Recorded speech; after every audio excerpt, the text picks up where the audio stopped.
Me da mucho gusto estar aquí con ustedes. Este es un panel que estamos organizando en conjunto en el marco de la conmemoración del Día Mundial del Medio Ambiente. Este panel se llama Nuevas Políticas Públicas sobre Energías Renovables y su impacto en el estado de Guanajuato, y durante la próxima media hora vamos a estar compartiendo con nuestros panelistas temas muy importantes relacionados con este tema desde diferentes perspectivas. Para comenzar con el panel, me voy a permitir presentarles a quienes nos acompañan, que son nuestros expertos, y en primera instancia tengo a bien presentarles a María Isabel Ortiz Mantilla.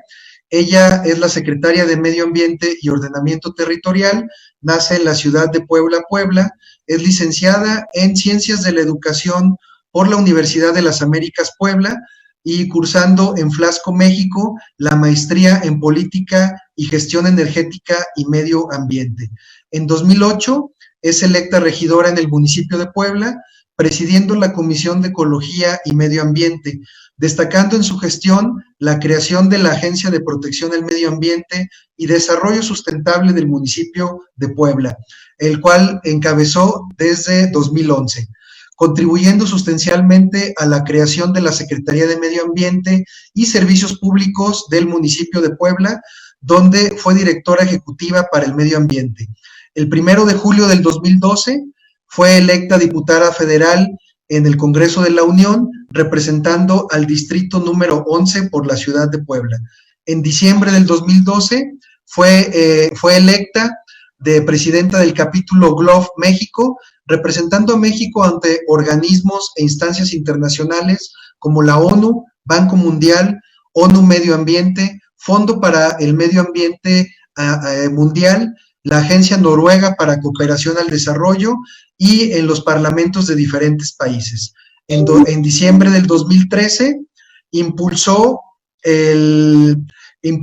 la reforma del artículo 27 constitucional para definir el desarrollo nacional como sustentable, y el 21 de octubre del 2014 presentó la iniciativa para expedir la Ley de Transición Energética, conocida como el Paquete Verde de la Reforma Energética, dándole seguimiento hasta su aprobación y posteriormente su publicación en el Diario Oficial de la Federación.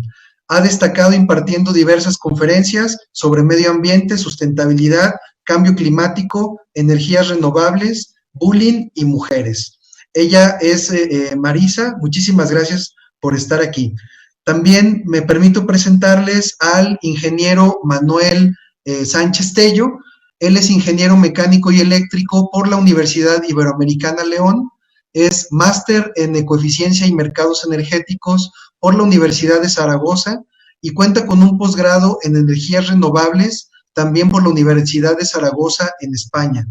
Durante 20 años ha tenido una trayectoria académica en la Universidad Iberoamericana León, donde ha fungido como coordinador de Ingeniería Mecánica y Eléctrica, director del Departamento de Ingeniería y director del Parque Tecnológico Ibero Innovación. Actualmente colabora como académico de asignatura en dicha casa de estudios. Es también director general de Soluciones Ecoeficientes, empresa que desde hace más de 10 años se ha dedicado al desarrollo de proyectos de ahorro de energía y aprovechamiento de energía solar.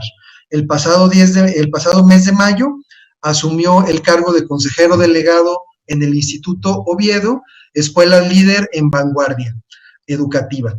Ha participado en consejos consultivos de dependencias municipales como la Dirección de Desarrollo Urbano y la Dirección de Innovación. Muchísimas gracias, Manuel, por estar en este panel, por aceptar la invitación que se te hizo. Muy, muy bienvenido. Y por último, de nuestros panelistas, pero no menos importante, está el contador Franco Padilla Fuerte. Él es licenciado en Contaduría Pública por la Universidad Iberoamericana León, con diplomado especializado en fiscal. Es miembro del Observatorio Ciudadano Legislativo del Congreso del Estado de Guanajuato y de igual forma participa como cabildero del Congreso del Estado desde el año 2017. Cuenta con un corporativo en donde se ha especializado en el tema contable, fiscal, financiero y de administración de proyectos de inversión para empresas transnacionales. De la misma manera, ha impulsado el crecimiento de empresas locales, contribuyendo con la asesoría contable, financiera, fiscal y administrativa, permitiendo a las empresas enfocarse en el crecimiento exponencial de las mismas. Actualmente es presidente del Consejo Directivo del IMEF Guanajuato por un segundo periodo y a quien también me permito darle la más cordial bienvenida. Muchas gracias por estar aquí. Para iniciar con el panel, le cedo la palabra al ingeniero Manuel Sánchez Tello, quien será nuestro primer expositor y nos hablará de las energías renovables desde el punto de vista empresarial. Para la dinámica de la presentación, los panelistas tendrán un tiempo determinado que ya se ha acordado con ellos. Cuando falten 5 minutos para terminar su presentación, yo les diré brevemente 5 minutos y cuando les quede un minuto, les diré la frase 1 minuto para que puedan ir cerrando con su presentación. Sin más preámbulo, le cedo la palabra al maestro Manuel Sánchez Tello. Muchísimas gracias, bienvenido. Adelante, Manuel, por favor. Muchas gracias, Gerardo, por la invitación. Un saludo a mis compañeros panelistas. Mira, vamos a platicar un ratito sobre cuáles son cuál es la situación o las condiciones generales energéticas en México en cuanto a producción y consumo, para entender rápidamente qué papel juegan las energías renovables en el país.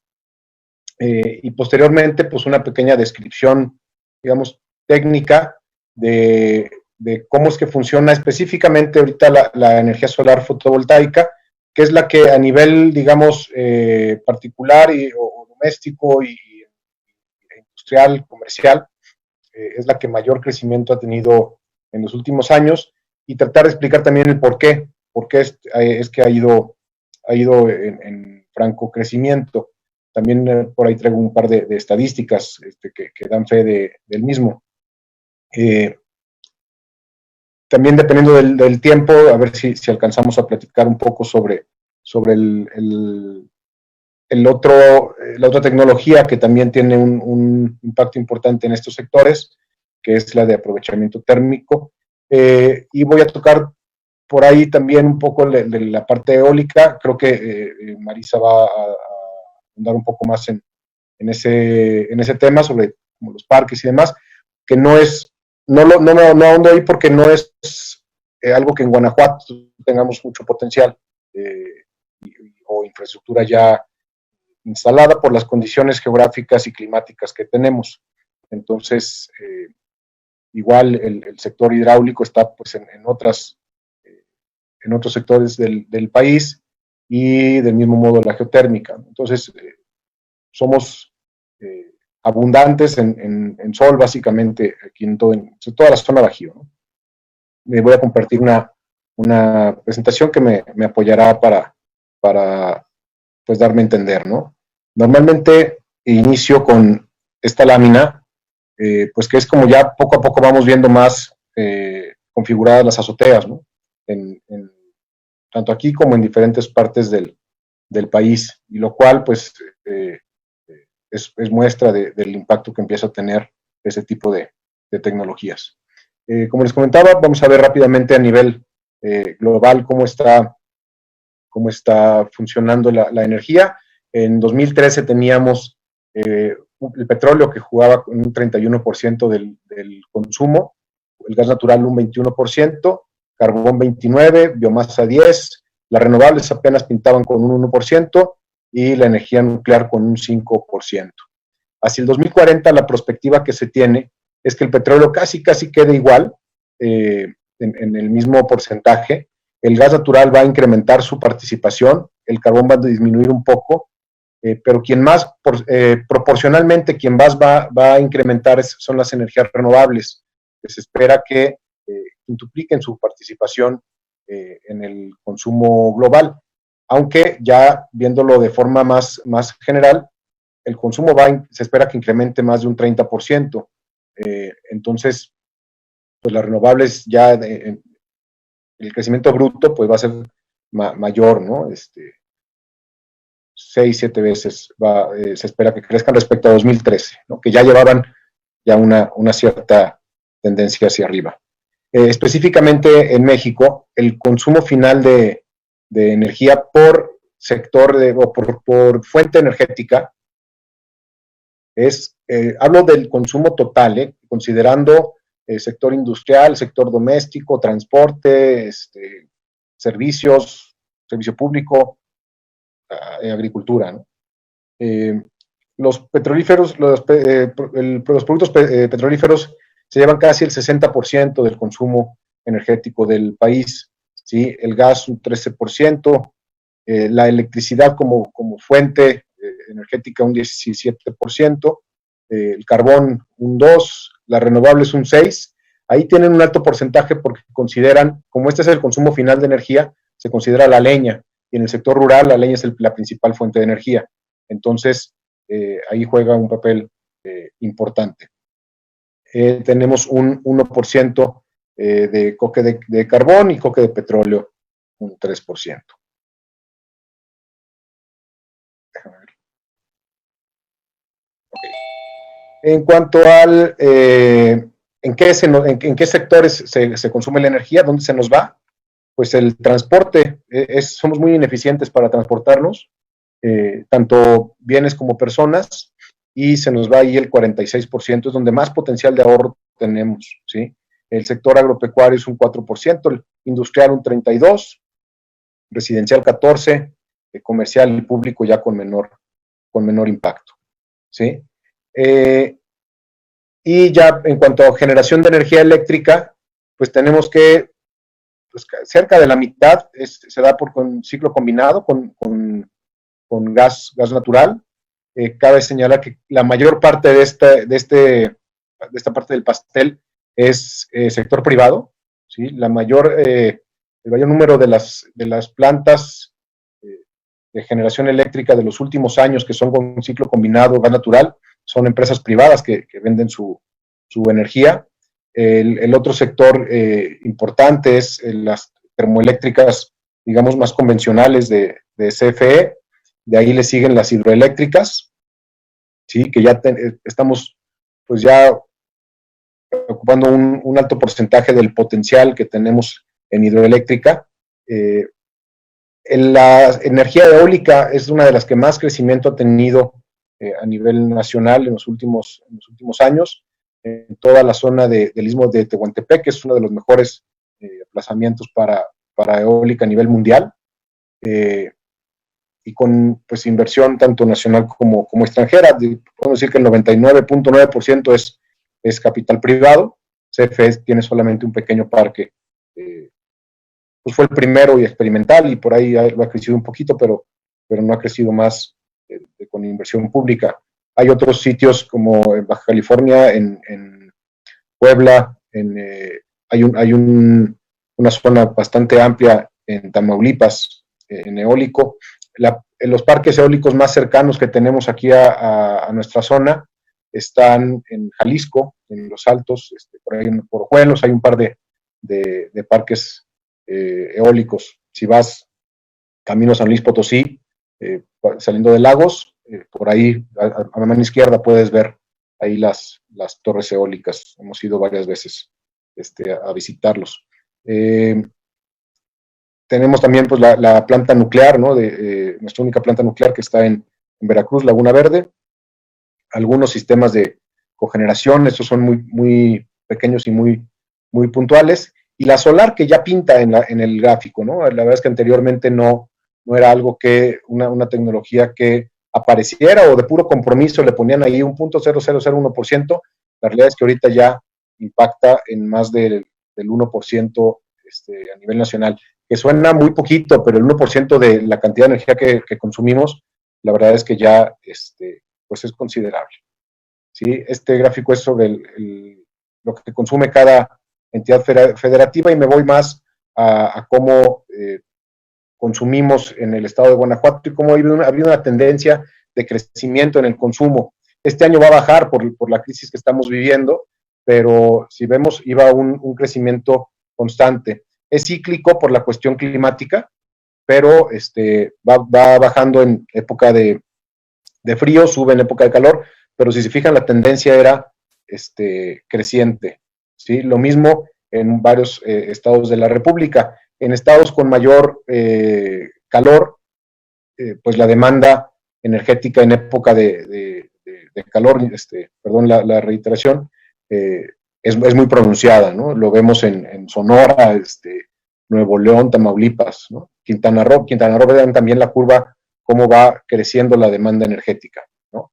Y en México en general, esta es una curva del 2005 al 2016. O sea, en 11 años, cómo ha ido en incremento la demanda de energía eléctrica en el país y de ahí la necesidad, pues, de invertir en el sector, ¿no?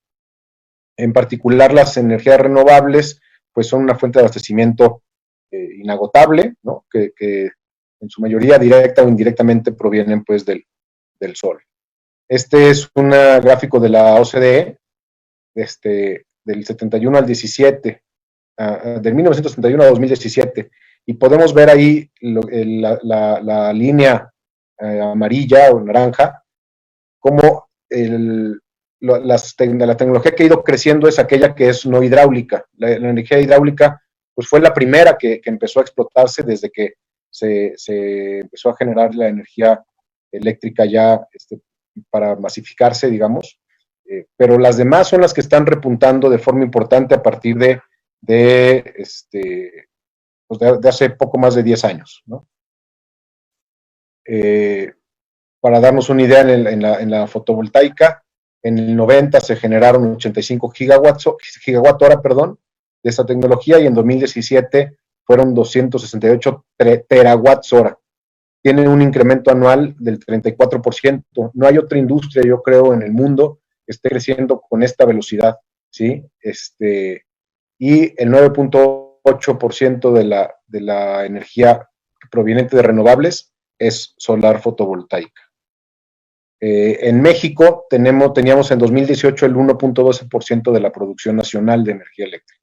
Así que ya, insisto, ya se alcanza a ver como una parte del pastel, ¿no? ¿Cuál es una característica de la energía solar? Pues que depende directamente de las condiciones de radiación, y este gráfico lo demuestra. Es un gráfico típico de la producción solar de una instalación tipo, ¿no? Y como vemos, pues a la hora que amanece va saliendo el sol, y conforme declina, pues va generando cada vez menos. Sin embargo, podemos incluso tener también fluctuaciones importantes a lo largo del día. ¿Qué es lo que ha generado que esta energía vaya creciendo? Anteriormente, la única alternativa que teníamos para este tipo de instalaciones era almacenar la energía en baterías y a partir de ahí, pues, utilizarla en el momento que hubiera una demanda energética. Sin embargo, a partir de la primera década de este siglo, se empiezan a comercializar inversores que convierten esta energía de los paneles en corriente alterna, de manera que podamos interconectarlo con una red eléctrica existente. Y esto detona la producción y la demanda porque evita el uso de baterías. Es decir, la red eléctrica es la propia batería del sistema. Entonces, si tú tienes un sobrante de energía, pues lo entregas a la red, y el vecino, pues, es quien consumirá, ¿no? Esa energía. Cuando tienes muy pocos paneles instalados en un sistema centralizado, digamos, pues esto no te va a generar mayor ruido. Ya cuando empieza a incrementarse el número de paneles y la potencia instalada, pues pequeñas variaciones en el clima pueden afectar de forma importante en la red. Y este es el argumento principal que está teniendo la CFE para frenar ese tipo de inversiones.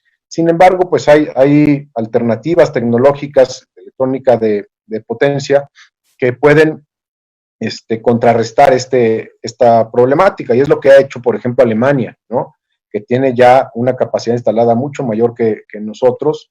España, que también la capacidad instalada que tiene respecto a su total de generación, lo mismo con la eólica, pues es mayor a la que tiene México, y está pudiendo con el reto, ¿no? Es un reto tecnológico al final, y están siendo capaces de hacerlo.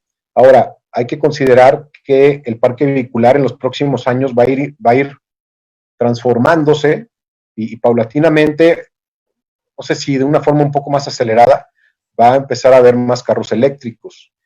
Ustedes vieron que la demanda energética del país en transporte es la mitad de la energía que se consume en México. Entonces, si una buena fracción de esa energía se traslada de consumir gasolina y diésel a consumir directamente energía eléctrica, nos vamos a quedar cortos con la instalación, con la potencia instalada que tenemos, ¿sí? Y entonces, este tipo y los coches van a ser, pues, nuestra batería, que nos puede almacenar la energía mientras el sol y el viento estén produciendo.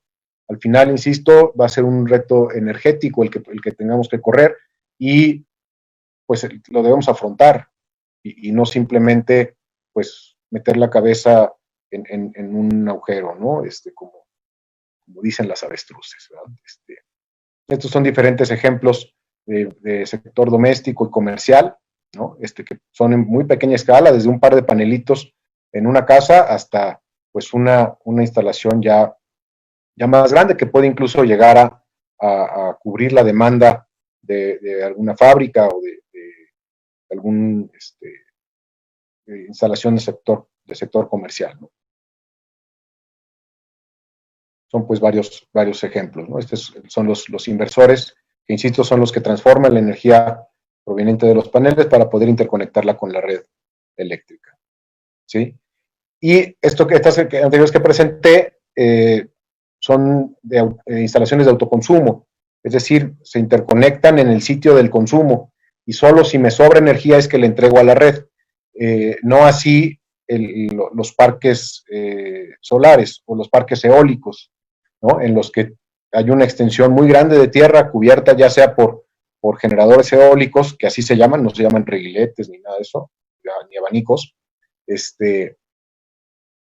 o bien una planta solar, ¿no? Este es un ejemplo, es la planta más grande de América Latina, está en Coahuila y entró en operación 2018-2019, ¿sí? Son 700 megawatts, son más de 700 hectáreas de producción, de aprovechamiento solar. Aquí directamente se genera y se entrega la energía a la red eléctrica, y la red la adquiere pues a precio de generador, ¿no? Al precio marginal del nodo más cercano. Y en los siguientes gráficos pues muestran el crecimiento que ha tenido. Este es el número de contratos y capacidad instalada. Como vemos, el crecimiento en los últimos 5 años pues es exponencial, ¿no? Entonces, el año pasado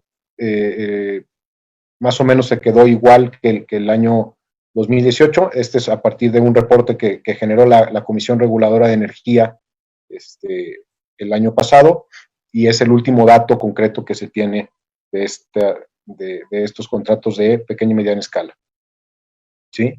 Y esta es la tendencia que se esperaba tuviera el sector hasta el 2023, ¿no? O sea, sí se espera que todavía pueda crecer más. ¿Por qué va creciendo cada vez más esta demanda de esta tecnología? Primero, por los precios de la tecnología propia.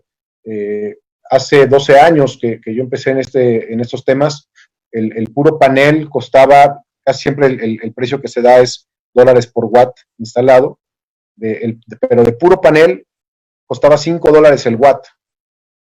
Ahorita está por debajo de 50 centavos de dólar, es decir, cuesta menos del 10% un panel en dólares que lo que costaba hace 12 años. Entonces, esto producto de la oferta y la demanda, ¿sí? Y pues la mayor investigación y desarrollo en el sector. Entonces, una instalación ya en lo global, ahorita ya en pesos, me cuesta menos de la mitad de lo que me costaba hace 12 años. Y la energía eléctrica cuesta el 50% más. Entonces, ahí simplemente el costo-beneficio es mucho mayor. Lo que hace unos años tenía un retorno de inversión de 15 años, para una empresa, ahorita lo tiene de 4 años y medio. Entonces, ya la tasa de retorno de ese proyecto, pues es sumamente atractiva para las empresas, y por eso es que en los últimos 2 años ha crecido todavía más, ¿no? Insisto, esta tecnología es la que más crecimiento ha tenido, y ya también se está profesionalizando el sector, cabe aclararlo. Ya hay certificaciones en competencias laborales, tanto para técnicos como para los ingenieros, para supervisores. Entonces, poco a poco se va formalizando. Las universidades también están ya tomando este tema en sus manos. Yo imparto la materia de energías renovables en la Ibero y es curricular, ¿no? Cosa que hace unos años pues no era tal, ¿no? También tenemos pues falta de profesionalismo en muchos casos, como este tipo de luminarias que acaban abandonadas, ¿no? Tengo varias fotos de estos ejemplos, que pues son pues retos que tenemos, ¿no? Como sociedad, el evitar proyectos que tarde o temprano vayan a terminar pues en franco abandono, ¿no? 5 minutos, Manuel. Que tenemos aquí en México, y sé que ya me queda cualquier cosa. 5 minutos. Les presento un par de gráficos ya para terminar nada más, sobre el potencial todavía que hay, ¿no? La capacidad instalada en Guanajuato que teníamos, esto es 2017, era de 4 megawatts, y el potencial que tenemos es de 447. O sea, en 2017 no teníamos ni el 1% abarcado en cuanto al potencial de instalación, ¿no? Entonces, esto tiene un crecimiento importante, y por supuesto que hay ahorita cierta incertidumbre en el sector, por las políticas que está queriendo tener el gobierno. Al día de hoy no hemos recibido de parte de CFE ningún aviso de cambio. Yo ayer hice un trámite en CFE y fue totalmente normal, pero sí hay mucha expectativa, ¿no? Sobre qué es lo que puede ocurrir, y hasta aquí ahorita dejo mi participación. Muchas gracias, Manuel. La intervención muy interesante de parte de Alumni Ibero León y de Solec. Muchísimas gracias por tu participación. Le cedo la palabra a Marisa Ortiz. Muchísimas gracias por estar aquí con nosotros. María Isabel Ortiz Mantilla, ella es la secretaria de Medio Ambiente y Ordenamiento Territorial del Gobierno del Estado de Guanajuato. Y adelante, Marisa, con tu presentación. Muchísimas gracias por estar aquí con nosotros en este panel en el marco del Día Mundial del Medio Ambiente. Adelante, Marisa, por favor. Gracias, Gerardo. Gracias por la oportunidad de poder, pues compartir justamente este potencial que tiene Guanajuato en energía, ya dijo Manuel, en energía solar, pero también en algunas zonas en energía eólica, y cuáles son estas políticas públicas que estaremos realizando para poder impulsar y fortalecer lo que al final de cuentas, pues en este momento la Federación no está consolidando. Nos parece pues importante hacer una recapitulación de lo que ha sucedido en los últimos años. En esta, no sé, Alberto, si lo puedes poner para que sea toda la diapositiva, toda la pantalla. En primer momento es necesario hacer una reflexión. En 2013 se hace la reforma constitucional en materia de energía, y esta reforma constitucional se hizo a 3 artículos, el 27, el 28 y el 25. Y el 25, ¿por qué es tan importante? Porque el 25 define el desarrollo nacional. Y ahora, a partir de esta reforma constitucional, se establece que el desarrollo debe de ser sustentable, con bajas emisiones de gases de efecto invernadero y protegiendo nuestros recursos naturales. A partir de ahí ya hay una instrucción en la propia Constitución de lo que debemos de hacer en esta materia, y es por ello que a lo largo de todo el trabajo de generar la legislación secundaria de la reforma energética, se estuvo insistiendo en que hubiera conceptos que fortalecieran las energías limpias, las energías renovables. Y es en 2014 cuando se publica la Ley de Industria Eléctrica. Esta Ley de Industria Eléctrica incluía conceptos de energías limpias, daba la definición de energías limpias, de generación distribuida, pero le faltaban conceptos básicos, por ejemplo, como eficiencia energética. Le faltaba también fortalecer las metas de energías renovables y diríamos el andamiaje para que este concepto de generación distribuida fuera real. Y es por ello que estuvimos trabajando para que en 2015 se publicara la Ley de Transición Energética, que es ahí donde se termina de articular este paquete verde de la reforma energética. Se plantean metas, se establecen metas también en temas de eficiencia, se establece también, bueno, pues cómo se va a articular toda la parte de generación distribuida. Y es también a partir de 2014, que el modelo del sector eléctrico se basa en una libre competencia de actividades de generación y de comercialización. Esto se establece desde el 2014 y se va fortaleciendo a lo largo de que se van publicando las diversas leyes. En 2016, bueno, se publica la estrategia de transición para promover las tecnologías y combustibles más limpios en términos de la Ley de Transición Energética. Como decíamos, esto se va consolidando también con las propias metas. Hay una meta que ya se había planteado en la Ley General de Cambio Climático y que aquí se pone la hoja de ruta para alcanzarlo. Es decir, que para el 2018 teníamos que contar en nuestra matriz energética con el 25% de energías limpias, para el 2021 el 30% y para 2024 el 35%. Entonces, ese tipo de metas están en ley y después lo hemos estado también recalcando en compromisos internacionales ante Naciones Unidas.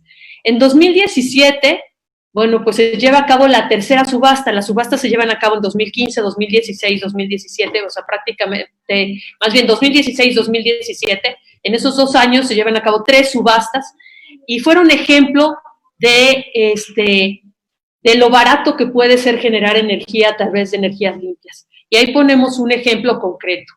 La generación con energías renovables tenía un costo en ese momento de $20.57 por megawatt hora, mientras que el megawatt generado por una carboeléctrica costaba $101. O sea, hay una gran diferencia. No solamente son amigables con el medio ambiente, sino son económicamente lo más viables y por eso muchos de los países le han apostado verdaderamente a este tipo de energías. Pero desgraciadamente, pues llega 2019 y hemos visto que se han empezado a establecer una serie de obstáculos. Bueno, dicen que lo bueno cuesta y quizás por eso se han estado poniendo estas piedritas en el zapato. Pues la Secretaría de Energía, en primer lugar, ordena la cancelación de la primera subasta de largo plazo.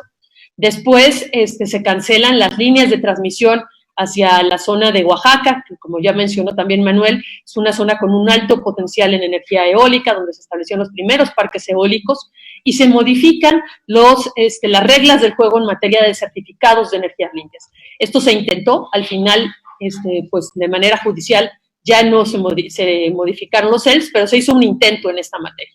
Y es en 2020 cuando se presentan el acuerdo de SENACE y el acuerdo de CENER, justificando confiabilidad, que las propias energías renovables no eran confiables, que se empiezan a poner pues una serie de limitantes y bueno, pues estamos ante una política pública que nos parece verdaderamente preocupante y que puede estar afectando a todo este tipo de proyectos. La que sigue, por favor. Aquí queremos compartirles, bueno, las subastas estaban dando grandes resultados. A nivel internacional hay 100 países que hacen subastas. Las subastas evidentemente lo que buscan son los precios más baratos, los precios más económicos son los que terminaban verdaderamente dándoseles prioridad y bueno, pues ahorita es lo que se quiere modificar, dándole prioridad a la supuesta confiabilidad, entonces no se está privilegiando la parte económica. Y bueno, pues ahí pueden ustedes ver cómo hay proyectos de energías tanto renovables, tanto eólica como solar, prácticamente en gran parte de la República. Ustedes pueden ver el propio Guanajuato, cómo ya contamos en funcionamiento actualmente con tres parques que están dándonos más de 200 megawatts y nos parece 295 megawatts lo que estamos ahorita produciendo con estos 3 parques que surgen de las primeras subastas que pues han dado grandes resultados. La primera subasta tuvo 2.085 megawatts, la segunda 2.871 megawatts y la tercera 2.562. Pero llama muchísimo la atención que se fue incrementando incrementando la participación en estas subastas y los resultados eran sumamente favorables. La que sigue, por favor. Esta diapositiva nos muestra, decíamos hace un rato que se plantearon una serie de metas en temas de la matriz energética, cómo tenía que irse transformando a la participación de energías limpias. Pero también México ha presentado una serie de metas y de compromisos en acuerdos internacionales como es el Acuerdo de París. Y la más importante es el compromiso de lo que se le llaman las NDCs. Las NDCs son compromisos que presentamos de reducción de emisiones ante la Conferencia Marco de Naciones Unidas. Esto se presentó en marzo de 2015, ahora en 2020 tendremos que actualizar nuestro compromiso y tiene que ser siempre mucho más ambicioso. Y como podemos ver, el compromiso que se puso no condicionado es reducir un 22% los gases de efecto invernadero. Evidentemente, como lo dicen y lo han planteado todos los países, la apuesta para reducir los gases de efecto invernadero, la primera es en materia energética. Ya lo dijo también Manuel, es también en temas de transporte. Tenemos que ir transitando a todo esto para verdaderamente apostarle a la reducción de emisiones. La que sigue, por favor. En esta diapositiva, lo que queremos mostrar en la parte de abajo es un poco lo que ha sucedido. Si ustedes ven, hasta 2018 se habían generado más de 7.500 megawatts y se estaban reduciendo en emisiones también más de 9.000 toneladas de CO2 equivalente. Entonces era bastante grande los avances, íbamos cumpliendo nuestras metas que nos habíamos puesto para 2018, 2021 y 2024. Evidentemente, nuestro NDC, nuestro compromiso, planteaba la reducción de 63 millones de toneladas de CO2 equivalente para 2030. Si nosotros, al suspender las subastas, no solamente, como viene ahí, se están perdiendo más de pues todas las inversiones en materia económica y toda la parte de lo que significan megawatts, sino que estamos perdiendo el poder alcanzar estas metas, el poder verdaderamente hacerlas realidad. La que sigue, por favor. Lo que queremos compartirles es lo que al final de cuentas significa en materia de conclusiones a partir de estos acuerdos que se han ido presentando. La que sigue, por favor. Estos acuerdos, tanto el de CENER como el de SENACE, están transgrediendo mandatos ya legales, es decir, usando como pretexto la emergencia sanitaria, están violentando lo que dice la Ley de Transición Energética, la Ley de Industria Eléctrica y la Ley General del Cambio Climático. Se están poniendo medidas innecesarias y discrecionales, impidiendo el avanzar el uso de energías limpias, porque ahora, como decíamos, sobre pretexto de la confiabilidad, en lugar de darle privilegio a las energías limpias, que son las más baratas, se está privilegiando el que sea CENER o CENER quien defina cuáles son las primeras energías que estaríamos consumiendo, y están dándole prioridad a a lo que serían las plantas de Comisión Federal de Electricidad, de combustóleo y pues también las de carbón, que es regresar y retroceder en el uso de hidrocarburos que nos generan tanta problemática en materia ambiental. Entonces se rompe el orden en el despacho económico, se desplazan a las energías renovables y se está priorizando pues, las plantas térmicas de carbón y combustóleo. La que sigue, por favor. Aquí queremos, pues compartir que esto que se está generando a nivel federal es totalmente contrario a lo que la tendencia mundial nos está planteando. Si ustedes ven, la primera parte habla sobre las emisiones de CO2 relativas a energía, sobre lo que es la demanda energética y sobre lo que son los combustibles, el uso de combustibles fósiles. Esta gráfica, la fuente es IRENA, que es la Agencia Internacional de Energías Renovables, y se plantea cómo en temas de emisiones la tendencia, evidentemente, el comparativo en la parte gris es lo que sucedió en 2015, lo que sucedió en 2019, pues tuvimos 32 gigatoneladas y 34 gigatoneladas. Lo amarillo es el escenario, diríamos, conservador, si no hacemos más allá de lo que nos corresponde, y lo azul es un escenario donde estamos siendo ambiciosos, donde verdaderamente estamos apostándole a cumplir nuestras metas. Y por eso ustedes pueden ver cómo en el escenario amarillo hay una disminución en el uso de combustibles fósiles, hay una disminución también en la parte de las emisiones, y en el escenario ambicioso, evidentemente prácticamente desaparece el carbón y desaparece el petróleo. Ustedes lo pueden ver en la última parte, cómo está la parte de lo que es carbón, gas y petróleo. Y esto, la tendencia mundial es a que se dejen de utilizar por las grandes complicaciones en materia ambiental que esto significa. La que sigue, por favor. Esta diapositiva muestra, se decía que las renovables estaban generando, bueno, pues algunas fallas o estaban interfiriendo el sistema eléctrico nacional.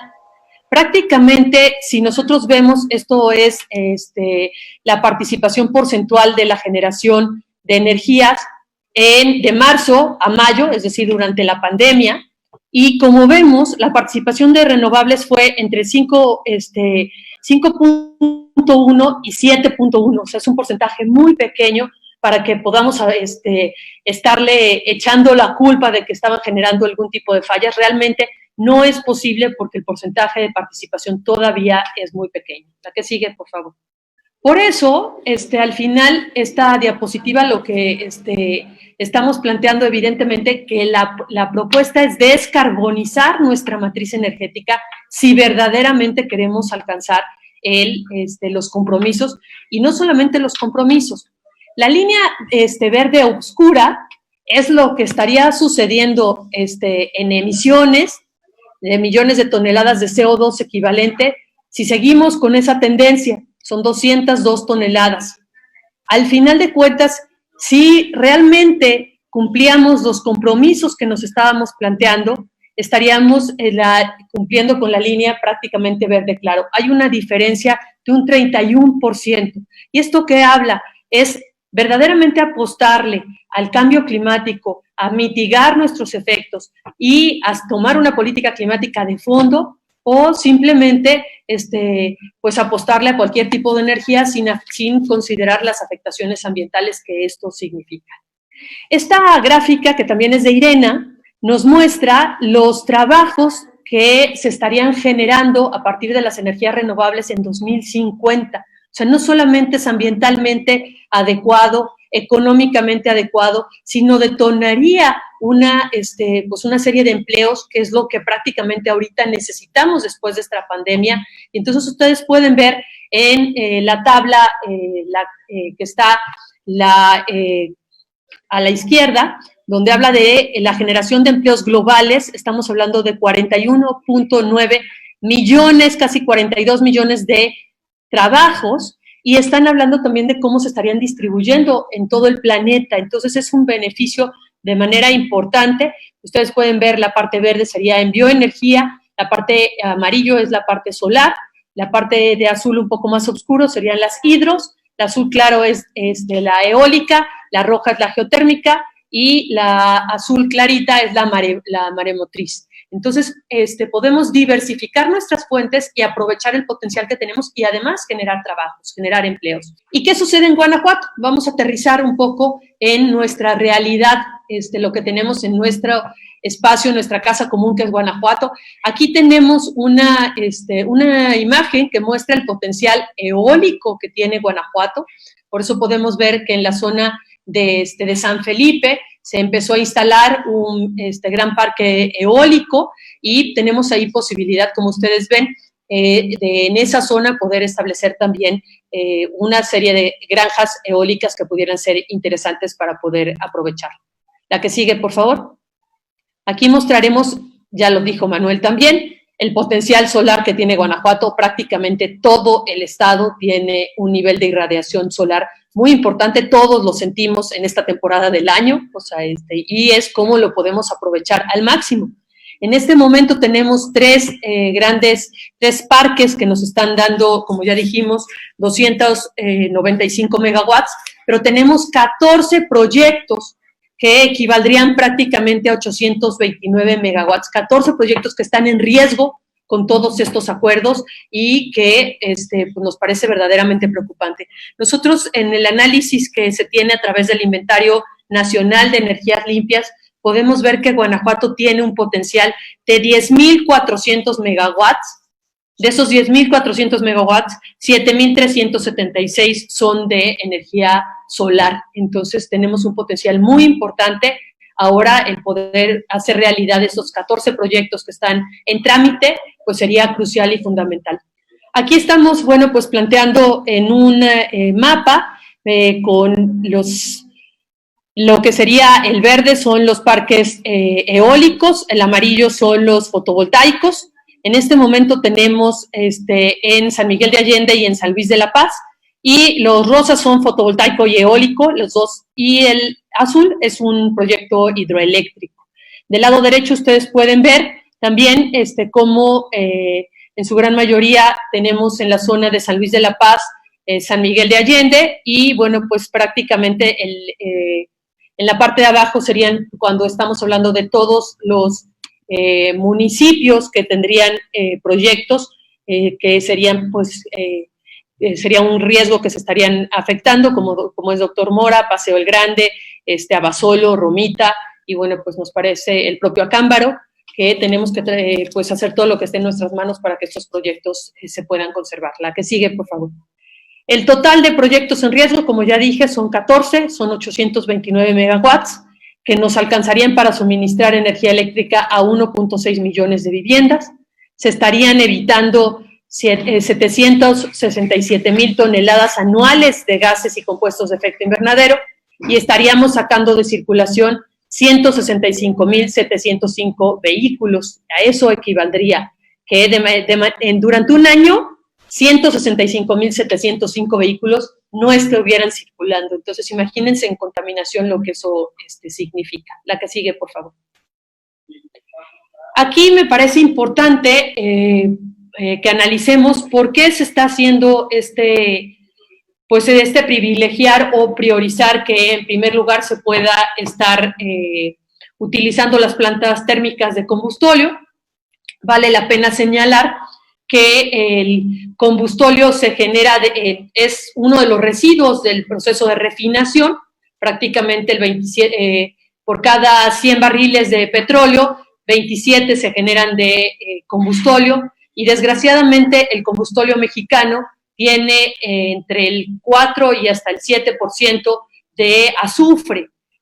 Antes lo que se hacía era vender ese combustóleo a los barcos, pero a partir de enero de este año resulta que se pusieron nuevas disposiciones, y las disposiciones que no se puede usar por parte de los barcos un combustóleo que tenga azufre más allá del 0.05% de azufre. Por lo tanto, este combustóleo mexicano no se puede usar para venderlos a los barcos, y entonces lo que sucedió es que el gobierno mexicano tomó la decisión de buscar que estas plantas térmicas a combustóleo se le diera se clasificaran como MOSRON. ¿Qué es esto de MOSRON? Es que las plantas de MOSRON son aquellas que no son flexibles y que al final son económicamente viables. Y resulta que las de combustóleo, las carboeléctricas, pueden ser flexibles porque sí se pueden detener en algún momento, y son las más caras. Entonces, no cumplen con esas disposiciones. Como decíamos, al final termina siendo un problema serio también de contaminación y el riesgo de fumigar a todas las zonas aledañas a donde haya una planta térmica de combustóleo, y en nuestro caso a la zona aledaña a Salamanca. Aquí estamos poniéndoles algunos ejemplos de lo que sucede. Salamanca, hasta prácticamente inicios del año pasado, el 90% del combustible que utilizaba era gas, y esto porque se fue transformando, y el 10% combustóleo, pero si ahorita la idea es usar el combustóleo, pues el riesgo es que se pueda estar incrementando las emisiones de dióxido de azufre. Cuando se quema el combustóleo se genera dióxido de azufre, y aquí ponemos como Salamanca contribuye con el 88% de las emisiones de dióxido de azufre del estado, es muy alto, y prácticamente en el caso del dióxido de azufre, el 94.7% vienen de la refinería. Ustedes pueden ver en la gráfica el histórico de los días que se sobrepasó el límite de dióxido de azufre por parte del municipio de Salamanca. Como ven, en los últimos años prácticamente no había habido días que se superara la norma, pero ahora se actualizó la norma, se pone una norma mucho más estricta y también se está usando combustóleo. Entonces, evidentemente, hemos tenido un incremento por parte de los días que se supera la norma. Por eso hemos tenido que enviar una serie de oficios a Pemex y a la propia Comisión Federal para que pues pudiese atenderse este tipo de temas por los riesgos en salud que significa para la población. Aquí estaré presentando 2 diapositivas que muestran un escenario de la dispersión del dióxido de azufre si estamos incrementando o volviendo a usar combustóleo en la quema, la quema de combustóleo en la propia refinería, en la termoeléctrica. Habría una dispersión, como se muestra ahí, en prácticamente todo el municipio de Salamanca y hacia la zona de la comunidad de Cerro Gordo. Y la que sigue, por favor, muestra también cómo esta dispersión pudiese llegar inclusive a la zona, desde León hasta Celaya o hasta el propio municipio de Querétaro. Entonces nos parece importante, bueno, pues que esto se dimensione por las afectaciones que esto significan. La parte roja, evidentemente, es donde tendríamos mayor problema de concentración de dióxido de azufre. Por eso, bueno, pues si la tendencia fuera a volver a quemar esos combustóleo, pues evidentemente tendríamos un riesgo porque para el 2020, por lo menos el 20% de los días del año se estarían superando el valor y pondríamos en riesgo la salud de la población. Aquí, como decíamos, en el escenario eventual del incremento en el uso del combustóleo, pues podría derivar que hasta en un 71% de los días del año se estuvieran incumpliendo la norma y, por lo tanto, afectando más a la población más vulnerable. Y a partir de febrero se publicó una forma nueva de medir la calidad del aire. Es una forma en la cual se vincula la calidad del aire con los riesgos a la salud. Y en este índice aire-salud, si estuviéramos usando ese combustóleo, bueno, se estuviera quemando el combustóleo como se está previendo tanto en la refinería como en la termoeléctrica, el riesgo es que pudiéramos contar con el 16% de los días del año se presentara calidad del aire mala, el 6% muy mala y hasta el 2% extremadamente mala. Entonces, pues como decíamos, esto se puede estar dispersando no solamente al municipio de Salamanca, sino prácticamente todo el corredor industrial, llegando inclusive hasta Querétaro. Y la que sigue, por favor, que es prácticamente lo que la propia Secretaría está haciendo. Me parece importante, bueno, pues que también les compartamos qué es lo que la ESMAOT está trabajando en esta materia para impulsar las energías renovables. Tenemos un programa de fomento a la sustentabilidad energética. Hemos hasta el momento instalado en una primera versión de un piloto 424 paneles de 330 watts en 296 escuelas y 128 edificios públicos. En especial las escuelas han tenido una gran diferencia. Su propio recibo de la luz pasó de que fuera de 5,000 pesos a pagar 500 pesos. Entonces, económicamente ha sido todo un éxito, pero también en emisiones hemos evitado hasta el momento, solamente en un año de este programa, 105 toneladas de gases y efectos de invernadero, y me parece que también es necesario reconocer los ahorros generados. O sea, al final se tuvo un ahorro de 468,000 pesos, que, bueno, pues va aportando también de esta forma a que podamos también ayudar a reducir el pago de la luz para varios edificios públicos y escuelas como tal. La que sigue, por favor. Otro de nuestros programas y uno de los más exitosos es el programa de calentadores solares. Solamente para compartirles, en el caso de 2019 se instalaron 4,624 calentadores solares y por lo tanto se estuvieron evitando emitir a la atmósfera 2,800 toneladas, lo que significó para cada familia alrededor de 3,000 pesos al año que se estuvieron ahorrando. En este año estaremos instalando más de 6,000 calentadores, o sea, es la parte también térmica que nos parece fundamental, y esta parte es pues aprovechar verdaderamente el potencial solar que como Estado tenemos. La que sigue, por favor.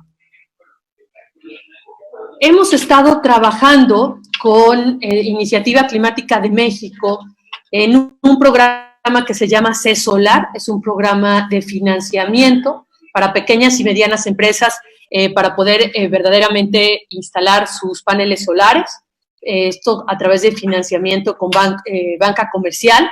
Entonces se hicieron una serie de talleres, primero presentando el programa, después estamos buscando certificar a las empresas guanajuatenses que que están verdaderamente promoviendo la instalación de paneles solares, y en este mismo sentido, al certificarlas, poderlas promover para que puedan estar instalando estos sistemas fotovoltaicos y estar pues explicándoles todo el modelo de negocios que esto significaría, y pues este programa también sigue avanzando al respecto. En este momento, junto con la Secretaría de Desarrollo Económico Sustentable, estamos haciendo el programa estratégico de energía para el Estado, es decir, estamos generando las bases para establecer la política energética de todo Guanajuato, y esperamos en próximos meses, cuando menos unos 6 meses, poder tener ya, entre 6 y 8 meses, tener algo más claro con este programa. La que sigue, por favor.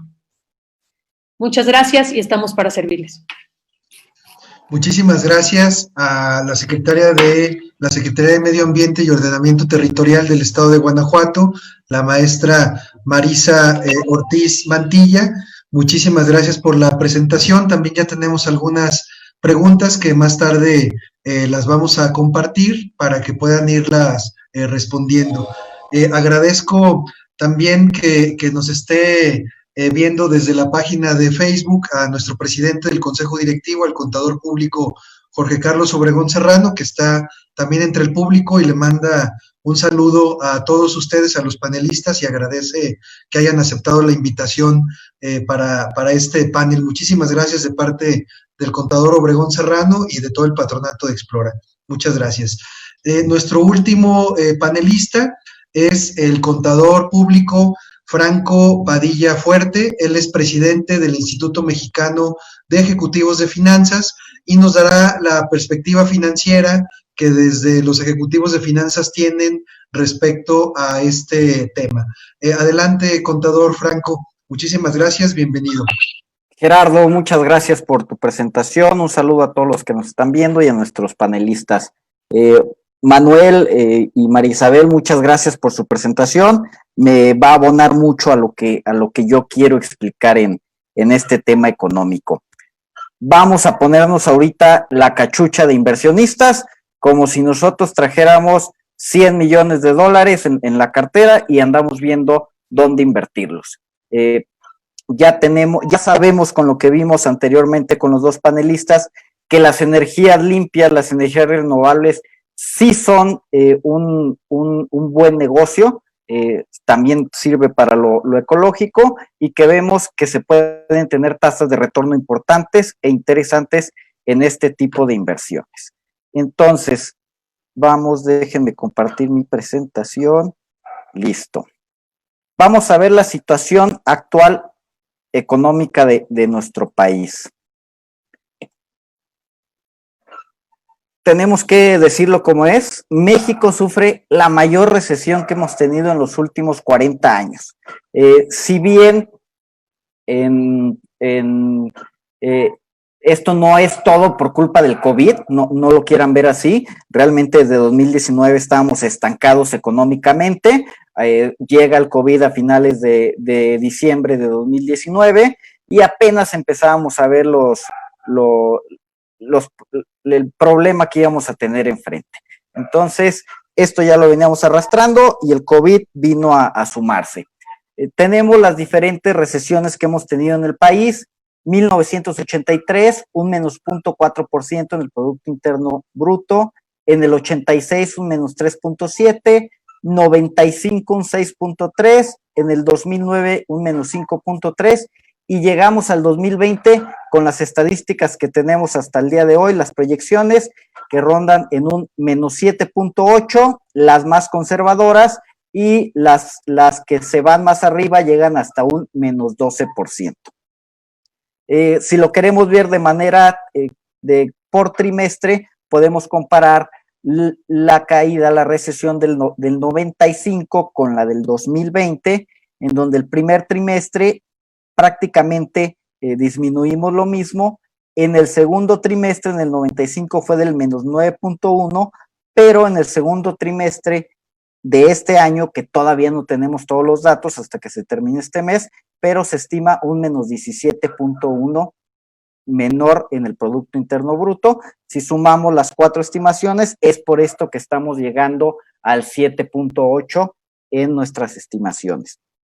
A lo mejor muchos de los que nos están ahorita viendo y escuchando van a decir, oye, pero esta recesión no tiene nada que ver, por ejemplo, con la que pasó en el 95, con la que pasó en el 83, porque ahí se dispararon completamente, tanto la depreciación del peso fue muy grande, las tasas de interés se fueron para arriba. ¿Cuál es la diferencia? La diferencia es que nuestra economía ya es más fuerte, nuestra economía ya tiene unas bases más amplias, y la gran diferencia con las otras recesiones es básicamente la inflación. La inflación se ha mantenido, al no dispararse la inflación, se mantienen los otros factores, que es la tasa de interés y la depreciación cambiaria anual. Esa es la gran diferencia.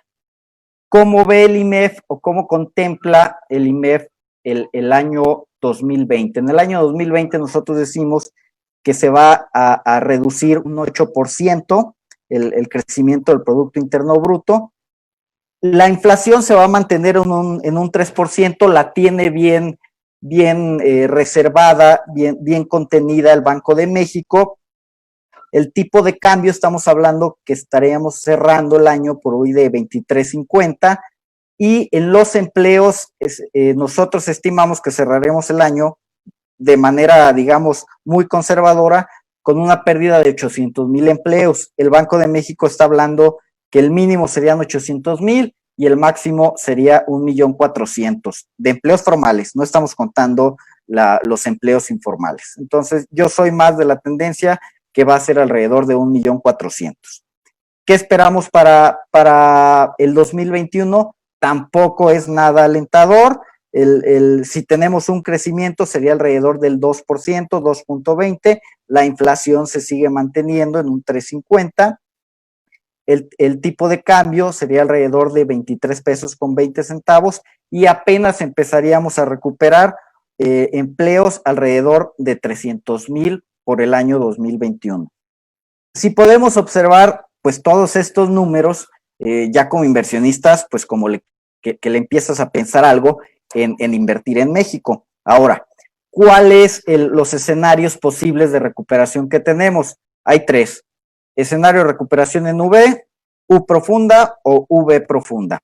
Si vemos la gráfica, en el 2012 empezamos, se estaba creciendo, pueden decir que creciendo de manera mediocre a tasas del 2%, 2.5%, pero estábamos creciendo. Llegamos por aquí de 2019, nos empezamos a estancar, por aquí de diciembre llega el COVID y empieza la caída. Este fue el primer dato preliminar que da Banco de México, que pues ya ni siquiera hacerle caso. Caemos y vamos a caer hasta el último trimestre de 2020, y aquí viene la forma de recuperación. La primera, que sería la mejor para México, que sería el escenario en V, caes pero te levantas rápido. En U sería una de las peores, ya que caes hasta abajo y te recuperas de manera muy lenta. Y en V profunda es, sí caes, pero vas levantándote poco a poco de manera acelerada, que es más o menos lo que nos platica nuestro secretario de Hacienda, en donde dice que la recuperación va a ser en forma de palomita de Nike. Entonces, esto es la situación económica que tenemos y que tenemos que analizar como inversionistas con los 100 millones de dólares que tenemos en la bolsa. Ahora, nos cambiamos al lado de gobierno. ¿Qué hace gobierno en su pensar, en su análisis? Bueno, por ahí de abril, quiero imaginar yo, ¿verdad? En mi mente inocente que pudiera tener en estas reuniones, que están en Palacio Nacional, se están juntando, está la secretaria de Energía, que es Rocío Nale, está el presidente de la República, diferentes asesores, técnicos, especialistas en el tema. ¿qué pasa? El consumo de la energía eléctrica empieza a caer. ¿Por qué? Por cuestiones del COVID. Entonces, CFE lo que tiene que hacer primero es vender la energía más barata, la que tiene un costo más barato. Y el costo más barato, como ya lo vimos, es el de las energías limpias y el de las energías renovables. Entonces, primero se venden estas y una vez que se venden estas, CFE puede vender su producción. Puede ser poca o mucha, estábamos hablando ahorita, nos comentaba la maestra María que alrededor del 7% eran de energías limpias del total de generación en el país. Entonces, poco o mucho, en esta mesa dijeron, ¿saben qué? La iniciativa privada son muy gandallas, se están acabando a México, entonces vamos a desconectarlos de la red nacional para que no puedan distribuir, no puedan vendernos esa energía. Quisiera ahí decir que, bueno, fue una movida bien que hicieron por parte de gobierno para sus finanzas, únicamente de gobierno. Sí fue una movida estratégica, pero viéndola desde el punto de vista que era una decisión que iba a ser periódica en lo que duraba esto de la contingencia. Y luego ya volvíamos a conectar a las empresas privadas generadoras de electricidad y todo volvía a la normalidad y ningún inversionista quedaba en la incertidumbre. Pasa esto, desconectan a las energías y por ahí de mayo, a principios de mayo, quiero pensar que se volvieron a reunir, se volvieron a sentar en la mesa y dijeron, pues sí funcionó lo que pensamos, la decisión que tomamos fue muy buena y ¿qué les parece si ya le quitamos lo periódico y lo hacemos indefinido? Y así matamos dos pájaros de un tiro. CFE va a vender más energía porque va a ser el único que va a poder vender y va a ser el primero el que la va a vender. Y dos, ¿qué les parece si con nuestras super plantas generadoras de energía, que creo que la más nueva de CFE es por ahí de los años de 1970, pues le metemos el combustóleo que ahorita está teniendo problemas de vender Pemex, pues nosotros se lo compramos y así Pemex, CFE y gobierno federal salen ganando. Ok, lo aprueban y digo que lo aprobaron inocentemente. Ahorita les digo más adelante por qué quiero pensar esto. Muy bien. Ahora, el día 15 de mayo de 2020, ¿qué pasa? Aprueban el acuerdo energético en la edición vespertina del Diario Oficial.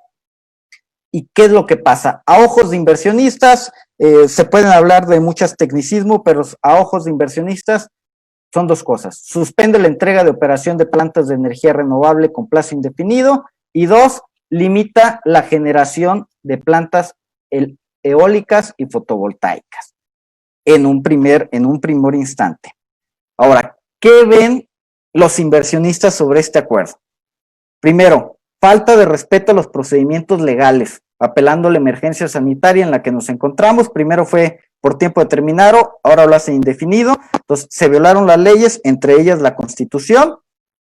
¿Y qué generó esto? ¿Y qué va a generar? Amparos. Amparos que ahorita ya se presentaron, ya tienen sentencia y salieron a favor de la iniciativa privada. Si bien ahorita se han presentado alrededor de 12 o 13 amparos, son pocos, sí son pocos comparado con los que se encuentran en México de iniciativa privada, pero ¿por qué son pocos? Porque recordemos que mucha de la inversión, por no decir que casi la totalidad, es de inversión extranjera. Entonces, si estas empresas privadas presentan un medio de defensa en el país, en México, en automático pierden los derechos que tenían por los tratados internacionales que se tienen. Entonces, vamos a esperar a que también se van a tener procesos internacionales en contra de México, de este gobierno, por estas decisiones que se están tomando. Dos, dicho acuerdo se emitió con la exención de la MIR, la manifestación de impacto regulatorio. Este procedimiento provoca que no se emita ninguna opinión experta y técnica. Esto va de la mano con la 1 y le da bastante materialidad, bastante fundamentos a los abogados que se dedican a los amparos para poder llegar a que se los den a favor de ellos. 3, desincentiva de manera directa la inversión privada. La confianza es la base primordial para las inversiones en nuestro país.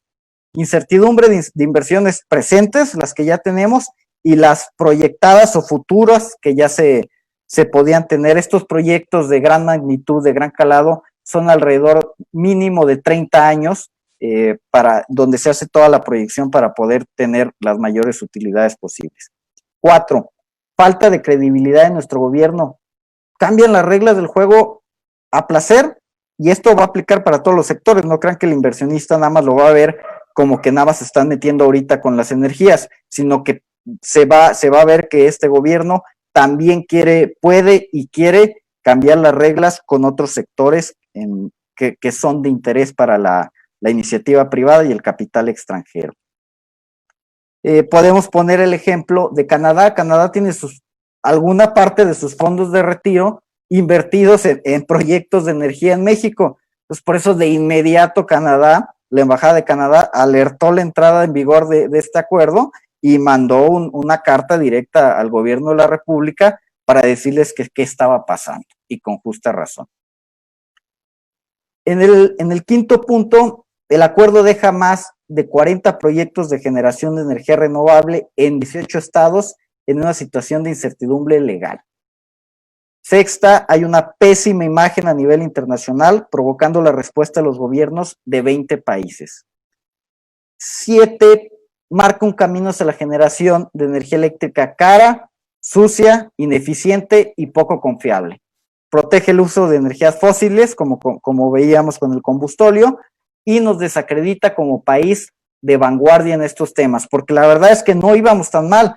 Nuestras leyes y las inversiones, los desarrollos que estábamos teniendo en nuestro país, sí estábamos a la vanguardia, no a lo mejor de los países de primer mundo, pero para allá íbamos, para eso estaba proyectado México. Y si a todo esto le sumamos que nuestro Sistema Nacional de Distribución de Energía es deficiente, pues ustedes díganme si podremos ser competitivos como país en la generación de la energía. Muy bien, con estos 7 puntos que tenemos, pues ya nuestra visión como inversionistas en el país y en los proyectos de energía limpia, pues creo que van bajando de nivel y nos está quitando la atención en el país para poder voltear a otros países que tengan otras leyes y otras medidas que sean más benéficas y más seguras para nuestras inversiones. 3 minutos, Franco. Gracias. El hecho de tener energía eléctrica con mayores costos implica incrementos en el costo de la energía y en las tarifas. Hay de dos cosas: el gobierno subsidia esa tarifa o el usuario final tiene que pagar por el servicio de luz eléctrica. En ninguno de los casos ayuda a México ni a Guanajuato, ya que si se subsidia, se estaría dedicando ese dinero a subsidiar la tarifa en lugar de estarla aplicando en otros lados. Y si se transmite, si no hay subsidio, se hace un costo de producción elevado y esto nos genera un precio final fuera de mercado que deja a muchas de las empresas que tenemos actualmente en nuestro país o que pudieran venirse en una situación de que si se vienen al país con energías caras, sus costos ya no nos benefician. ¿Qué pudiera pasar en el país y en Guanajuato si se aumenta la tarifa? Bueno, pues hay diferentes vertientes que son dañinas para nuestro país. El empresario va a querer mantener un margen de utilidad. Sí lo puede disminuir, pero muy poco. Entonces, esto genera que se busque por reducir los costos en otras áreas, como bajar salarios, no registrar los salarios reales en el IMSS, estrategias fiscales agresivas que van a mermar el ingreso tributario y limita o retrasa el crecimiento de las empresas. ¿Recuerdan que les comenté que quería pensar que lo hicieron de manera inocente? Pues bueno, vamos a ver el panorama completo. Proyectos de inversión a más de 30 años. La mayoría de estos se realizan con créditos de la Banca de Desarrollo Nacional Financiera, es decir, la NAFIN, alrededor de 150,000 millones de pesos aproximadamente. Con este acuerdo, los negocios, que sí eran buenos negocios, ya lo vimos, pues ya dejan de ser inviables, ya no generan ingresos y no pueden pagar sus obligaciones, entre esas obligaciones sus créditos con la NAFIN. Con tu negocio y tu inversión sin generar ingresos puede ocurrir lo siguiente: o vendes barato para poder recuperar algo, es decir, vendes todos tus activos y el único comprador interesado, ¿quién va a ser? El gobierno federal. 2, si no vendes y no puedes pagar tu crédito, NAFIN se cobra la garantía, que es tu planta generadora y tus activos. Entonces pasa a gobierno federal. No quiero ser muy maquiavélico en esto, pero dejo la pregunta al aire. ¿Acaso esto no parece una expropiación o una nacionalización disfrazada? Para terminar, para Guanajuato, como lo vemos, actualmente tenemos un déficit de generación eléctrica, estamos importando energía eléctrica para poder satisfacer la demanda que tenemos en el estado. Según datos de la Secretaría de Desarrollo Económico, en los próximos 11 años, Guanajuato aumentará casi el 60% de su consumo eléctrico. Entonces, el plan que tenía Guanajuato, lo que ahorita escuché de la maestra María, bueno, van a tener que reinventarse porque pensaban buscar alrededor de inversiones de 17 mil millones de dólares en inversión privada para poder generar esta falta de energía. Entonces, al presentarse este acuerdo, vemos que ya no va a ser negocio por el momento hasta ahora, hasta que se quite ese acuerdo. Entonces va a ser muy complicado que la inversión privada voltee a ver a México y luego voltee a ver a Guanajuato para poder invertir en proyectos de generación de energía. Básicamente esas serían mis aportaciones. Muchas gracias. Muchas gracias al contador Franco Padilla Fuerte, presidente del Instituto Mexicano de Ejecutivos de Finanzas. Vamos a pasar ahora a la ronda de preguntas y respuestas. Ya tenemos aquí algunas para canalizarlas con algunos panelistas. Después de las preguntas con los panelistas, vamos a dar una última ronda de conclusiones, máximo 1 minuto de conclusiones de cada uno de ustedes, y con eso terminaríamos el panel. Entonces, de las preguntas que tenemos son, la primera es: ¿Guanajuato tiene generación hidráulica o solo distribución y consumo? Y si hubiera alguna cantidad de porcentajes. No sé si la maestra Marisa nos pudiera ayudar con esta pregunta. La repito: ¿Guanajuato tiene generación hidráulica o solo distribución y consumo? ¿En qué porcentaje? No sé si la maestra Marisa nos pueda dar su opinión al respecto. Sí, son en Acámbaro, es un proyecto eléctrico y son 15 megas. Gracias, Marisa. Y es uno de los proyectos que podrían resultar afectados, o sea, es de los que se están queriendo desarrollar, hay que precisarlo, no está ya en funcionamiento. Gracias. La siguiente pregunta es esta para el maestro Manuel Sánchez. Manuel, ¿en qué tiempo es el retorno de inversión aproximado en el uso, pero doméstico, no de empresa, en el doméstico? En el uso doméstico depende de qué tarifa tengas. Si tienes tarifa 1, que son consumos más bajos y que tienen todavía la aportación gubernamental, el retorno de inversión ronda los 5 años más o menos. O si es muy poquito tu consumo y nada más requieres un panel para no pagar nada, pues sí se va a más tiempo, porque para esos consumos es muy económica la energía. La tarifa eléctrica doméstica está escalonada. Conforme más vas consumiendo, más cara va haciendo, ¿no? De hecho, por eso hay muchas quejas en esta época de la gente y dicen que subió la luz, pero no, por efecto del confinamiento, pues la gente en las casas empezó a utilizar más, y aparte por el confinamiento más calor, ¿no? Entonces hay más uso del ventilador, del aire acondicionado, las computadoras con el homeschooling, la escuela en casa, el trabajo en casa. Entonces hay mucha electricidad utilizándose constantemente en la casa y eso incrementó el consumo, pero como es escalonada la tarifa, hay quien duplicó su consumo, pero la tarifa se multiplicó por 4. ¿sí? Aprovecho el foro para aclarar eso. No hubo un incremento en la tarifa eléctrica doméstica. El tema fue que pues hay más consumo y por este escalonamiento que comento fue que se vio reflejado un pago mucho mayor, ¿no? Si se tiene una tarifa de alto consumo, en donde ya se pierde el subsidio, hablando en pesos, digamos, quienes pagan arriba de 3,000 pesos de luz, el retorno de inversión ronda los 2 años y medio. Ya es a muy corto plazo. Gracias, maestro Manuel. La siguiente pregunta también es para el maestro Manuel. Es, en promedio, una casa promedio en Guanajuato, más o menos, ¿cuántos paneles tendría que tener para no pagar electricidad? Mira, mi respuesta a esa pregunta siempre es, esa casa todavía no se construye. No hay una casa promedio, porque casas iguales, utilizadas por personas diferentes, con hábitos distintos, sus consumos van a ser diametralmente opuestos, y más por este tema del escalamiento, ¿no? Entonces, pues casas, digamos, de unifamiliares para 5 ocupantes, sin mayores equipos, pues un par de paneles o 4 paneles y aseguras que estés pagando alrededor de 150 pesos de luz, ¿no?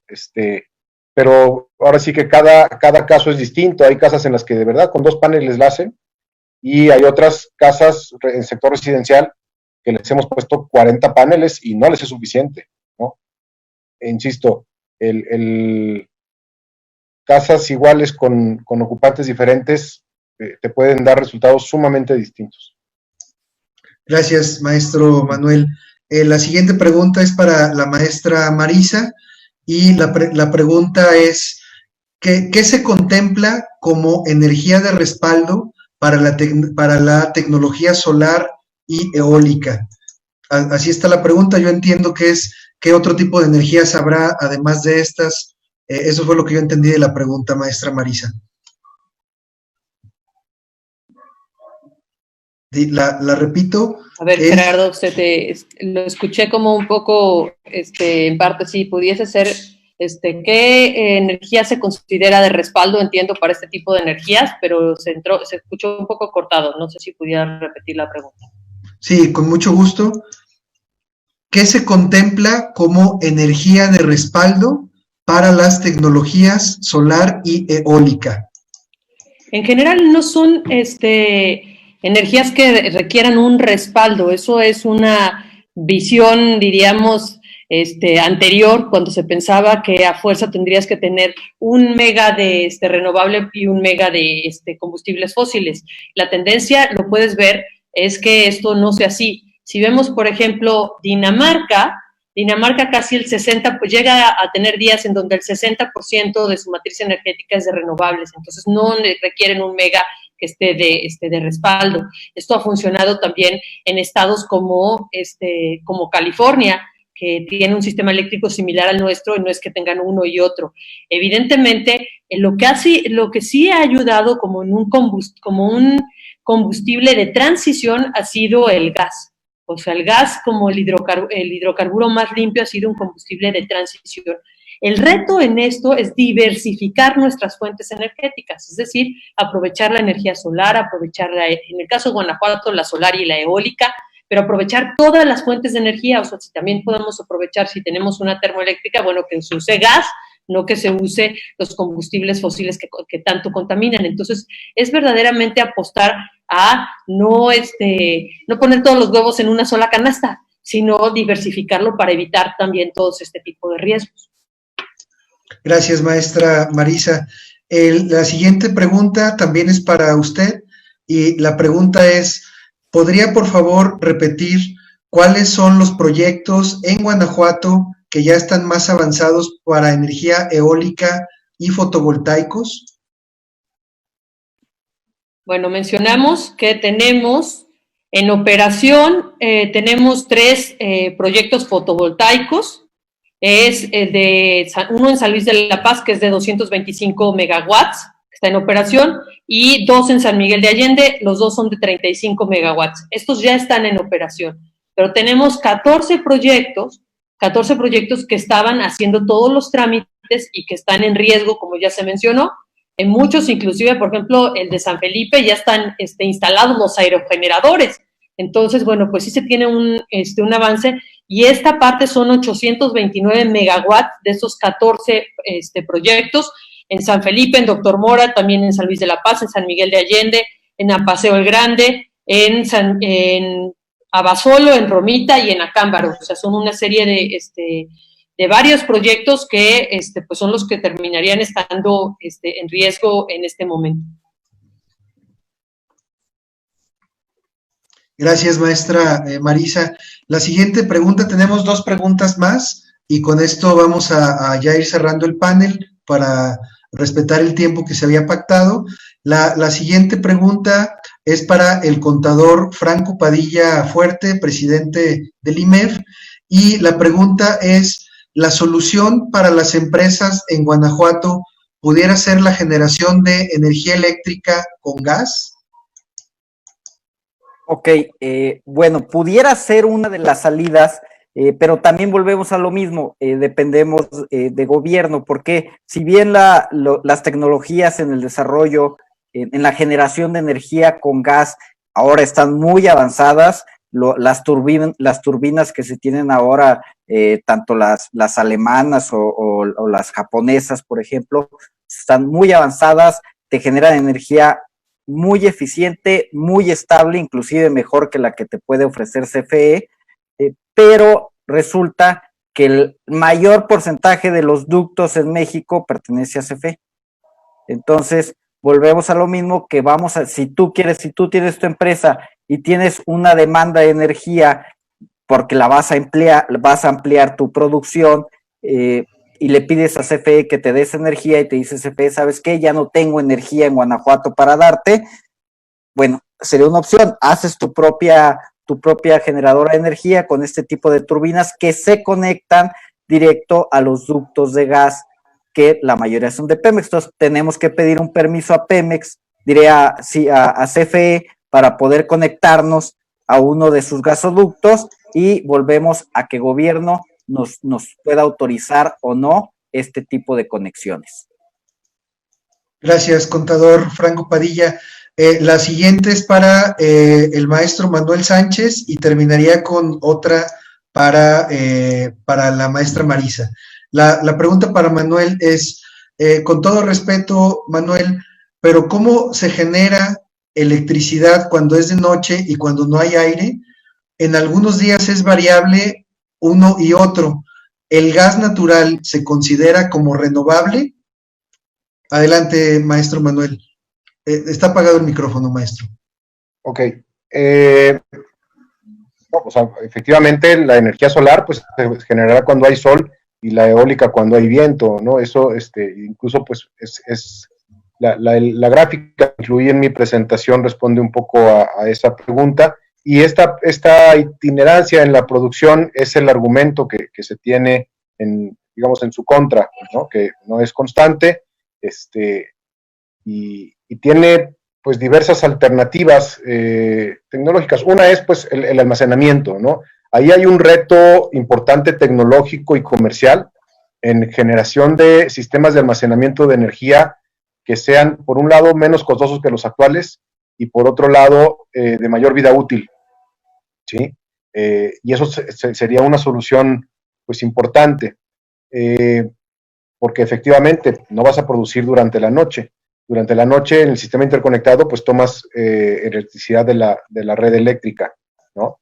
Y es en el día, en el caso del solar, cuando vas entregando energía, y en el caso de la eólica, pues cuando el viento se da. Ahora, ya se tiene también herramientas estadísticas y meteorológicas para poder predecir estas producciones. O sea, yo puedo determinar con bastante certidumbre mañana a las 10 de la mañana cuánta energía va a entregar el parque eólico que está aquí en Ojuelos, ¿sí? Porque ya se tiene un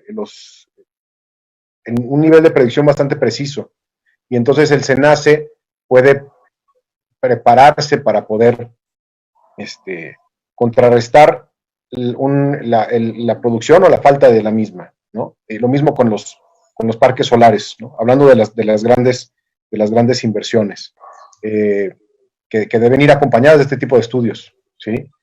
Y la capacidad de predicción meteorológica.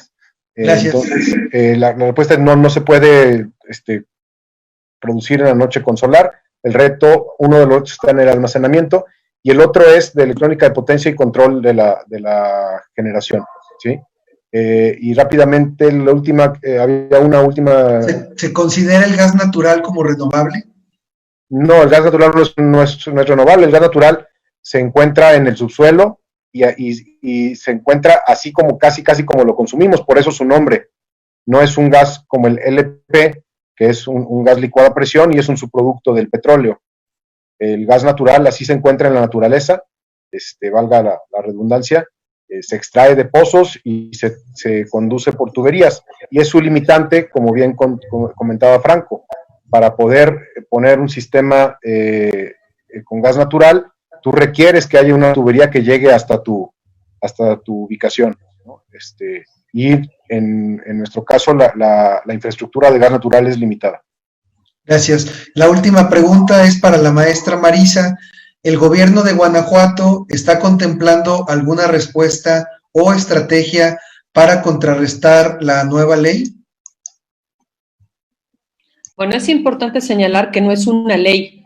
Efectivamente, como ya también lo dijo Franco, tiene bastantes carencias en materia jurídica, o sea, no cumple las disposiciones y está violentando la propia legislación. Entonces, tenemos que basarnos en darle todo un procedimiento judicial y en lo primero que haremos nosotros, y ya lo dije en un posicionamiento en nombre del gobierno del estado, estaremos acompañando a las empresas que quieran estar amparándose o llevando a cabo todos los procedimientos que se requiera. Eso será lo primero. Pero en segundo lugar, estamos también articulando una serie de esfuerzos con algunos otros gobiernos estatales que también están siendo afectados para tomar las medidas que se requiera y bueno, si hay necesidad de presentar algún tema algún recurso de inconstitucionalidad, con mucho gusto lo estaremos presentando. Nos parece que al final, como ya se dijo, no solamente es un tema económico, sino es un tema también de la salud de los habitantes del propio estado y de pensar más allá en los beneficios que significa para toda la población. Gracias, maestra Marisa. ¿Hay algún correo o algún contacto donde las empresas se puedan contactar con la Secretaría de Medio Ambiente para esta asesoría, maestra?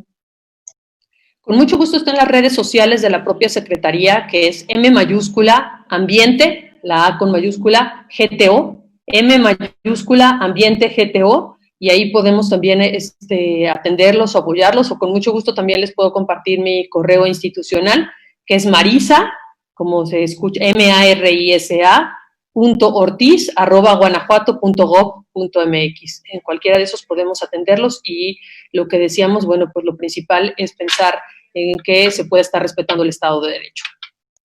Muchas gracias, maestra Marisa. La última parte es conclusiones, por favor, muy breves del panel. Le cedo la palabra en primera instancia a la maestra Marisa para que nos dé sus conclusiones del panel y cerrar con esto su participación. Adelante, maestra. Yo creo que es importante tomar en cuenta que la legislación que se hizo en 2013 y 2014 sentó un precedente para dar margen a que ahora los gobiernos locales podamos participar más allá en la parte energética de lo que sucedía previamente, donde estaba totalmente centralizado. El gobierno de Guanajuato estará actuando en todo lo que está en sus manos para fortalecer el ingreso de las energías limpias como una alternativa para reducir nuestros gases de efecto invernadero, como una alternativa para tener una política climática, es decir, una política de cambio climático que permita mitigar nuestras emisiones y adaptarnos a este fenómeno. Y el gobierno de Guanajuato tiene como prioridad, evidentemente, la salud de sus habitantes y sobre eso estaremos actuando en consecuencia. Entonces, pues muchas gracias por la oportunidad y estamos para servirles. Muchísimas gracias a la maestra Marisa Ortiz Mantilla, secretaria de Medio Ambiente y Ordenamiento Territorial del Estado de Guanajuato. Gracias por estar aquí con nosotros.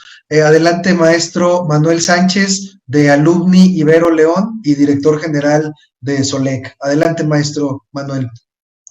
Sí, mira, quiero cerrar con una invitación a todo el sector, porque ha crecido muchísimo. Las empresas que ofrecen servicios en materia de renovables, específicamente solar, han crecido mucho, sin embargo, no forzosamente de una forma ordenada o profesional. Entonces, la invitación es a que nos profesionalicemos, que como sector, digamos que hagamos las cosas bien para no dejar ningún cabo suelto y entonces no haya ningún elemento que justifique el que se puedan frenar este tipo de iniciativas, ¿no? ¿Por qué? Porque nos encontramos con instalaciones en ocasiones incluso hasta riesgosas, ¿no? No solamente que no produzcan lo que deben, sino que también con un tema ahí de protección civil importante, ¿no? Entonces, apegarnos a la norma, que para algo está, y, insisto, no dejar ningún cabo suelto para que esto pueda seguir creciendo, ¿no? Hay ya una buena oferta de capacitación, tanto en universidades como en cámaras, en colegios, que son de calidad y que ya también permite que la gente se certifique en el campo, ¿no? Entonces, pues sí, hacer esa invitación para que, insisto, como sector nos fortalezcamos, ¿no? Muchas gracias, maestro Manuel. Y terminamos con el contador público Franco Padilla Fuerte, presidente del Instituto Mexicano de Ejecutivos de Finanzas, Grupo Guanajuato. Adelante, contador Franco. Gracias, Gerardo. Pues nuestro estado, nuestro gobierno en los últimos años se ha caracterizado por ser un buen gestor, un buen atrayente de inversión tanto nacional como extranjera. Si de por sí es algo complicado tratar de convencer a los inversionistas de que se vengan a los estados o a nuestro país, bueno, ahora con esto es un obstáculo más. Tenemos un gran reto como estado para garantizar el abasto de energía para las actuales inversiones que tenemos en nuestro estado y para las posibles nuevas inversiones que están en puerta y que queremos que se vengan a nuestro estado para poder aumentar nuestro crecimiento económico. Pero al mismo tiempo debemos de mantener y de cuidar los estándares internacionales de emisiones y contaminantes. Es decir, hay que garantizar por un lado una parte, pero no hay que descuidar el medio ambiente. Eso sería de mi parte. Gracias. Muchísimas gracias.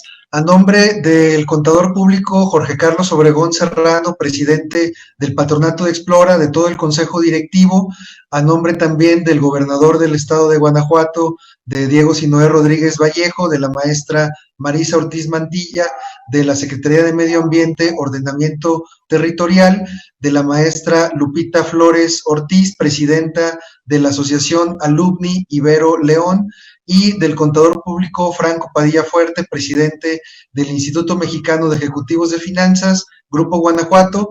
Les agradecemos a todos que hayan sintonizado, que hayan estado con nosotros a través de nuestras redes sociales, de las redes sociales de todas las instituciones que somos coorganizadoras de este panel en el marco del Día Mundial del Medio Ambiente. Los esperamos para próximos eventos. Agradecerles a nuestros panelistas que estuvieron con nosotros y que nos dedicaron esta hora 40 minutos de su tiempo. Muchísimas gracias. Sigamos trabajando, seamos agentes de cambio, transformadores del futuro y sobre todo que desde Explora transformemos el mundo desde aquí. Muchísimas gracias, muy buenas noches, que tengan muy buen día y término de semana. Hasta luego.